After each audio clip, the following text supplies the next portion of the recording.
kita tengah menghubungi dari Profesor Qurtubi selaku pakar perminyakan Fakultas Teknik Universitas Indonesia. Halo. Selamat pagi, Assalamualaikum Prof. Waalaikumsalam warahmatullahi wabarakatuh. Selamat pagi. Sehat Prof? Alhamdulillah. Oke Prof. Ini terdapat kisru gonjang ganjing. Ini satu lagi setelah pembelian melalui barcode sudah hilang.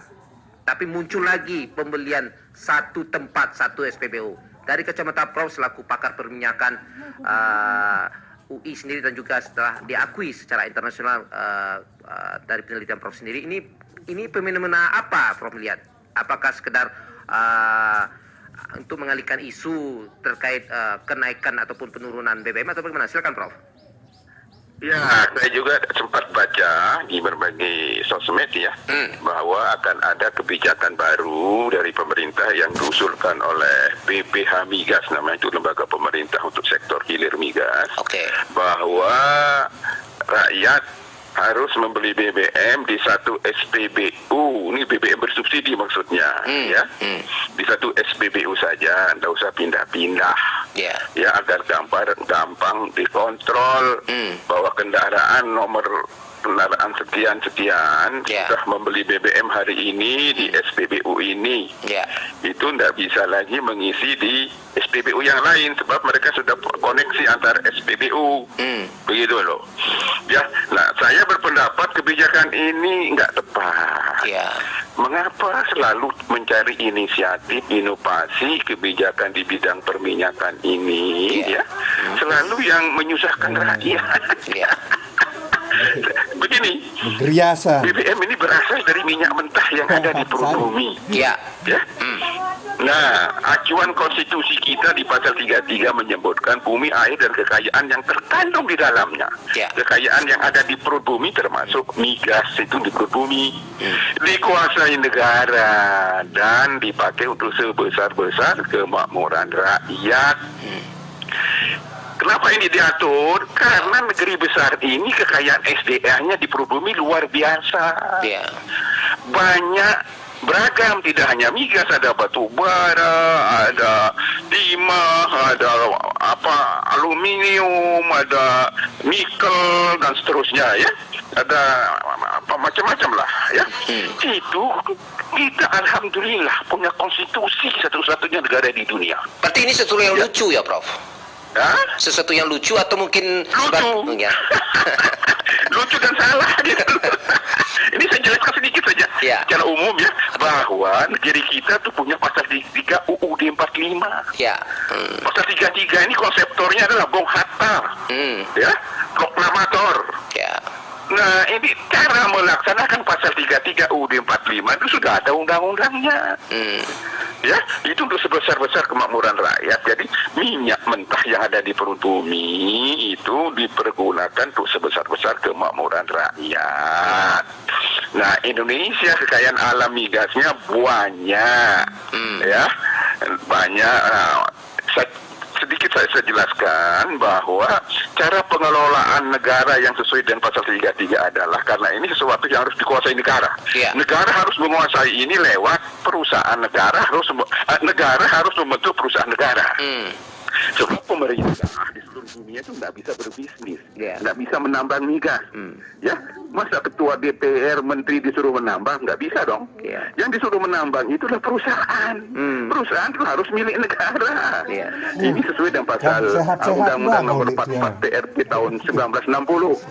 Ya, diperkuat oleh Undang-Undang Nomor 8 tahun 71 di mana Undang-Undang Nomor 44 tahun 60 ini itu mencabut undang-undang pertambangan zaman kolonial, ya, dicabut karena dibuat jelas itu tidak sesuai dengan pasal 33 yang bikin tuh penjajah, ya. Nah, dengan undang-undang nomor 44 tahun 60, undang-undang kolonial yang dicabut, yaitu undang-undang kolonial itu berisi mengatur mengelola sumber daya alam di perut bumi ini dengan menggunakan model konsesi, izin.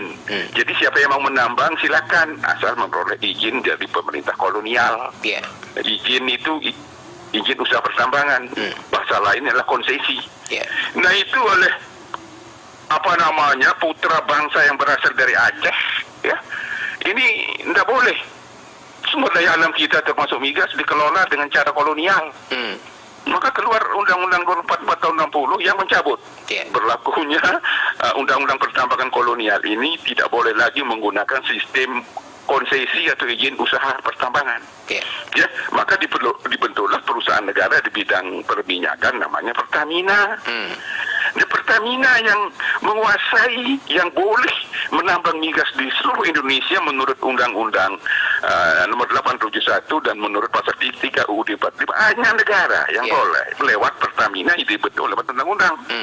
Pertamina mengundang semua investor seluruh dunia, dikasih karpet merah, dipermudah, digampanyin begitu, izin-izin yang diperlukan oleh perusahaan investor seluruh dunia itu diurus oleh Pertamina, tidak boleh dibebani pajak sebelum berproduksi. Dalam tempo beberapa tahun, tahu nggak, investor merame-rame datang ke Indonesia, hanya hitungan 3 tahun produksi minyak langsung melejit. Setiap minggu ditemukan minyak baru, cadangan baru di seluruh Indonesia. Produksi naik dari 200.000 barel per hari menjadi 1,7 juta barel per hari. Karena dikelola sesuai dengan pasal 33 UUD 45 di mana negara yang menguasai itu. Dan peran kita di sini seperti apa? Apakah hanya sebagai penonton, hanya melihat ketika bangsa luar mengeruk hasil migas kita atau minyak kita, mungkin nanti kita berdiri atau bagaimana, Prof? Anda melihat kita diwakili oleh Pertamina dengan mengundang investor asing karena ini mencari minyak itu biaya besar. Ngebor 5 kilo di bawah laut, 5 kilo di darat, itu ratusan juta dolar habis. Belum ada jaminan ketemu, bisa nggak ketemu ya rugi. Nah, negara nggak boleh menggunakan APBN, uang negara untuk mencari minyak. Lalu dibentuk Pertamina, Pertamina mengundang investor dari manapun. Nah, investor itu dipermudah. Gitu, karena 100% uang dari mereka, kalau nggak ketemu minyak mereka rugi sendiri gitu. Nah, kalau ketemu minyak kita bagi hasilnya. 65% untuk negara, 35% untuk mereka.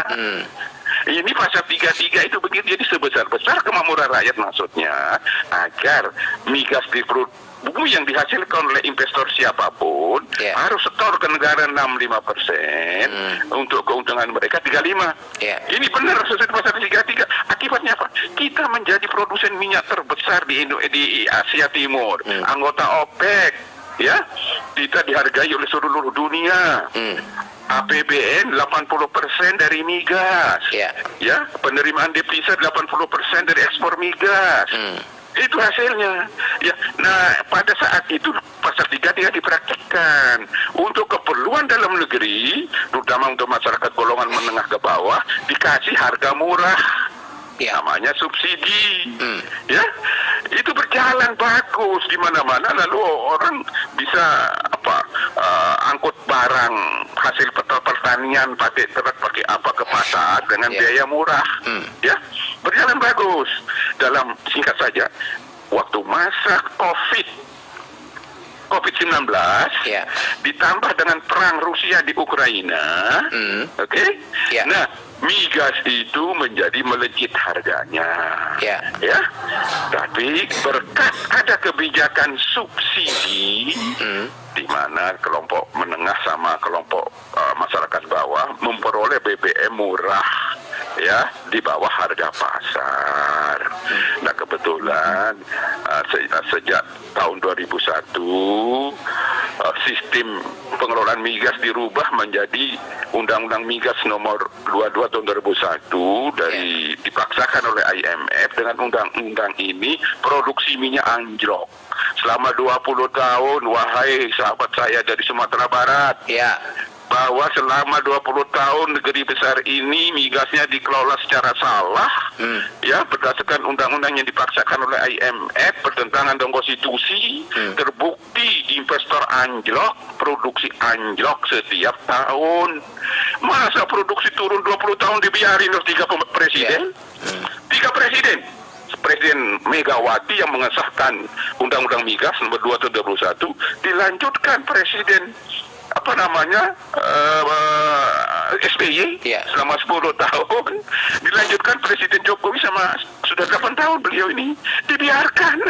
Seharusnya ini harus dievaluasi juga, di follow up juga ya, Prof. Ya, Seharusnya undang-undang ini dicabut karena jelas-jelas bertentangan dengan konstitusi. Kenapa bertentangan? 17 pasalnya dicabut sama Mahkamah Konstitusi, come on men. 17 pasal. Lalu Pak Presiden yang berkuasa saat ini, Pak Jokowi, tolong dengerin. Saya sudah ngomong capek soal ini. 17 pasal sudah dicabut undang-undang ini oleh Mahkamah Konstitusi dan menghambat investasi karena dipersulit investor itu masuk sekarang. Izinnya harus diurus sendiri. Tadinya yang urus izin mereka itu adalah Pertamina. Kenapa diurus Pertamina? Karena mereka bawa duit sendiri ini. Investor sekarang mereka tidak ada masuk. Akibat undang-undang ini produksi anjlok. Sekarang produksinya 600.000 barrel per hari. Bayangkan turun dari 1,7 juta barrel per hari, sekarang cuma 600.000. Kita harus ngimpor minyak lebih 1 juta barrel per hari sekarang, 1,2 juta barrel per hari. LPG kita harus impor 80% dari luar negeri dan harga mahal. Itu yang salah siapa? Pemerintah. Nah, sekarang kesalahan pemerintah dibebankan ke rakyat. Ya, dia bilang ini subsidi BBM memberatkan APBN sampai 500 triliun, harus dikurangi. Harga BBM bersubsidi dinaikin, harga BBM bersubsidi dinaikin. Sekarang tambah lagi beban. Yang beli BBM bersubsidi harus di satu SPBU, nggak boleh di SPBU lain. Nah, ini salah, nggak bener. Ya kita himbau pemerintah BPH Migas supaya ditinjau kembali kebijakan ini, jangan menyengsarakan rakyat. Nah, sekarang saya kasih resep. Betul, dengan kebijakan subsidi BBM, subsidi di APBN itu begitu besar, 500 triliun. Nah, subsidi BBM sama LPG ya. Caranya mengatasi beban subsidi yang besar di APBN, caranya gampang Pak Presiden. Caranya yaitu sampean sebagai presiden naikkan prosentase pajak dari perusahaan batubara. Itu persoalannya, Prof. Itu bagaimana, Prof? Nah, sebentar. Naikkan prosentasenya yang dinaikkan. Sekarang misalnya pajaknya dia bayar 35%, dinaikkan menjadi 40% misalnya. Demikian juga PNBP-nya dinaikin yang dibayar oleh perusahaan batubara. Sebab menurut konstitusi kita, batubara itu milik negara di perut bumi. Harus dikelola untuk sebesar-besar kemakmuran rakyat. Wujud sebesar-besar kemakmuran rakyat di pertambangan itu adalah keuntungan bersih mereka harus setor ke negara, harus lebih besar. Kalau di migas saya katakan tadi 65% keuntungan untuk negara, 35% keuntungan untuk mereka. Itu di migas berjalan. Nah, sekarang di batubara lebih gede penerimaan mereka daripada setoran mereka ke negara. Itu aja dinaikin sekarang prosentasenya, otomatis beban APBN dengan subsidi BBM yang nilainya konon sampai 500 triliun itu teratasi. Bukan hanya membayar subsidi yang 500 triliun, akan ada begitu banyak penerimaan APBN untuk membangun infrastruktur.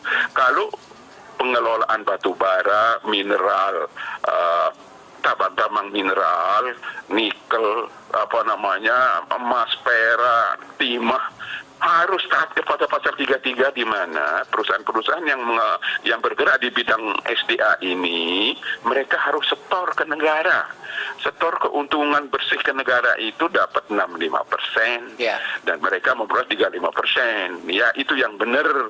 Bahkan kalau pada saat harga minyak naik melejit dari $2 menjadi $32 waktu perang Arab Israel sama revolusi Islam Iran, bagian negara dinaikin oleh presiden dari 65% dinaikin menjadi 85% pada saat harga minyak dunia melejit.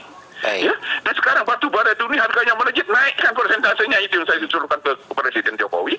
Nah, kalau itu terjadi, tidak usah rakyat dipaksa harus beli BBM di satu SPBU. Bagaimana rakyat menengah bawah yang bepergian agak jauh dari tempatnya, 100 kilo dari tempatnya untuk ngisi BBM, balik lagi ke SPBU sebulan, kan ini goblok. Mohon maaf ya, salah nggak tepat.